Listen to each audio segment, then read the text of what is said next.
little while ago I told you a story about the FMI sisters, the Daughters of Mary Immaculate, who have their headquarters and their origins around Rabaul, and the story of TB that got into the group and almost devastated it, so much so the bishop stopped any new recruits, any new candidates coming to the sisters.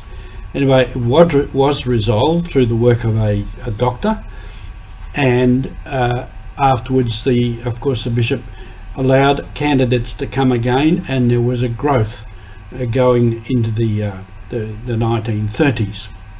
The next story I want to tell is when the Japanese arrived in the Second World War, 1942. And that was a devastating occasion and a time for the mission in that area, in the Rabaul area, the Vicariate.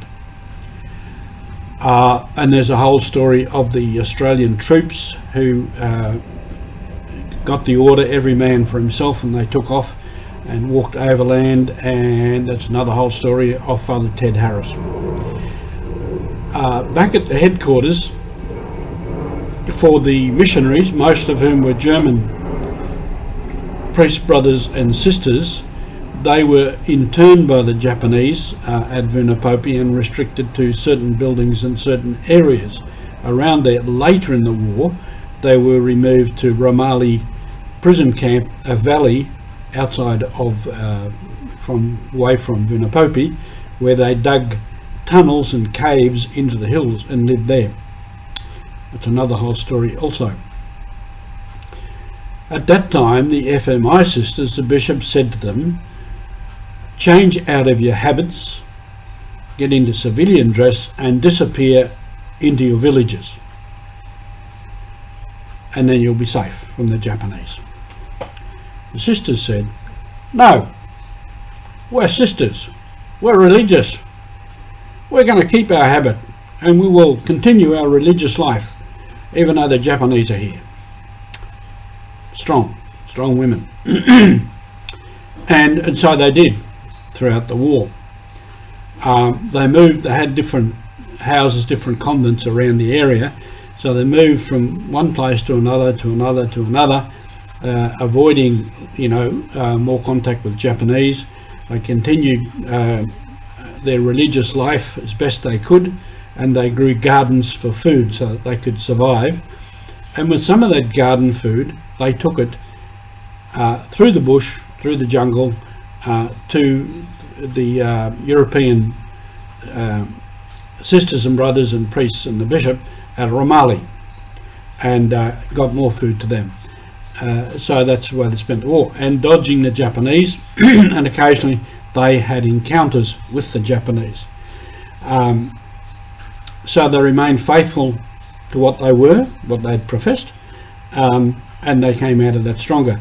Now, there was a story of a particular Japanese officer who was really wanted to be really tough on the sisters and told them to stop what they were doing, and tried to control them and told them to stop believing and stop practicing their faith and stop helping the missionaries, etc., etc.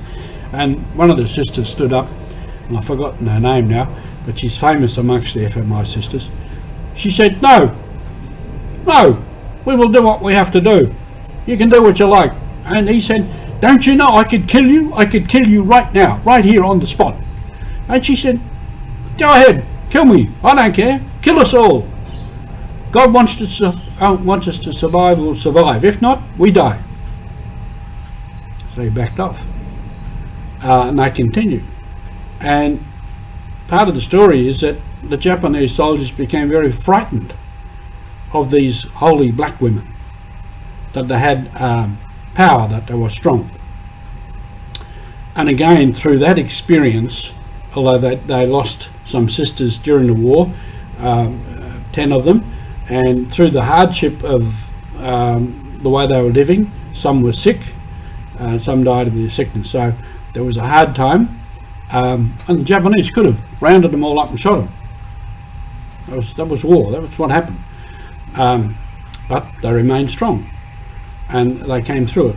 And then after that, again, there was an increase in numbers as the mission had a huge job of rebuilding and re-establishing the mission and in that too, from Europe, great request for reinforcements and recruitment of people.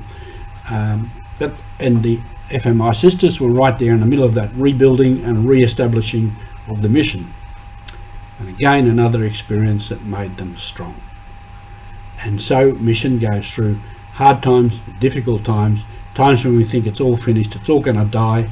And in those times, of course, what we believe is, listen, God, if you want this to happen, you make it happen.